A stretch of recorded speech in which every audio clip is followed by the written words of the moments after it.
Well, hi everybody. I'm glad you're here. My name is Marcy Dunn, and I'm the one that Vivienne talked about, healing over the phone. I had been diagnosed with fibromyalgia. Oh my, I thought I could do this so easily.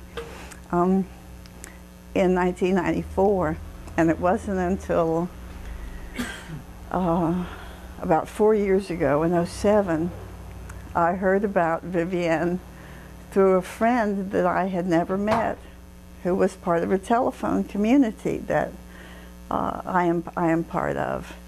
And Linda, who I think will talk to you later, was so compassionate for my situation.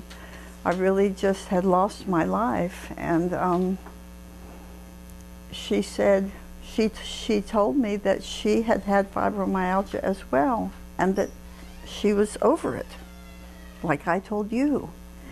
And so there I was in North Carolina, and Linda gave me Vivienne's phone number. And I called and we talked, and I was at the end of my rope. I had prayed for an answer, and in my life, if I've prayed for an answer and a door is presented, I've had to walk through it. It just seemed like the only way. So she came to me because of answered prayer. And so I called her and we talked, and we worked on the phone for 5 hours, not just one day, but twice, a total of 5 hours.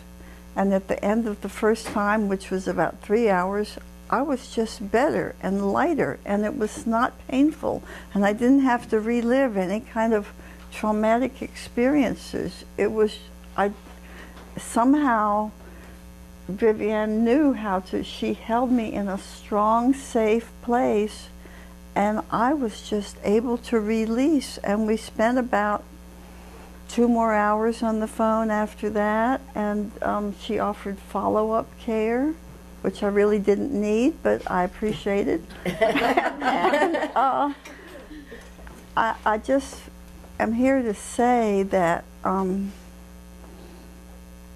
all the pain of fibromyalgia is so real and so present, but now, because of Vivienne and her gift and her willingness to share, suffering is optional. It's optional. I'm not joking. Take a chance if you want your life back. I can just tell you what happened to me. And I mean, it was 14 years. So I'm just so grateful. And it was so easy, so damn easy. I don't know why, I mean, whatever it took it so long. But if y'all are here today and it's an answer for you, I just cannot encourage you enough. Step out of your fear, step out of your comfort zone, and take a chance to get your life back.